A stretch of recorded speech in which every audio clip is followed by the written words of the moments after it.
ह्या पवित्र महाराष्ट्राच्या भूमीत प्रत्येक जण आनंदी आहे, मोकळा श्वास घेतोय, कोणतेही भय नाही, भीती नाहीये। आपल्या कुटुंबियासमवेत, आपल्या मित्रमंडळी समेत अनेक सण आपण साजरे करतो, निवांतपणे आहे, कोणतेही विघ्न येईल याची भीती नाही। अशी मोकळा श्वास, अशी आरामदायी अवस्था ज्यांच्यामुळे आली त्यांचे स्मरण करणे हे आज खूप नित्याचे गरज आहे। मागचा काळ पाहिला तर ही अवस्था, हा मोकळा श्वास घेण्याची संधी आपल्याला मिळालेली आहे, ती फक्त आणि फक्त छत्रपती शिवाजी महाराजांच्या महत् कार्यामुळे आणि छत्रपती संभाजीराजांच्या महाबलिदानामुळे।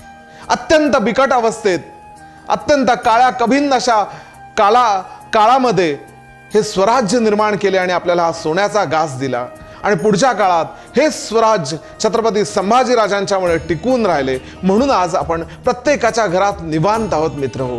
ह्या निवांतपणाच्या, ह्या मोकळ्यापणाची जाणीव आपण जर करून घ्यायची म्हटली तर छत्रपती शिवरायांच्या चरणी आणि छत्रपती संभाजीराजांच्या चरणी नतमस्तक व्हावे आणि नंतरच आपण प्रत्येक सण साजरा करावा।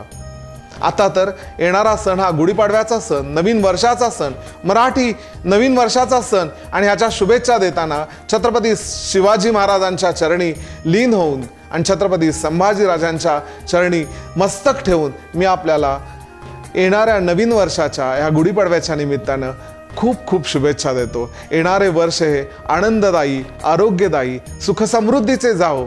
तारा न्यूजकडून तुम्हाला येणाऱ्या नवीन वर्षाच्या गुढीपाडव्याच्या लाख लाख शुभेच्छा।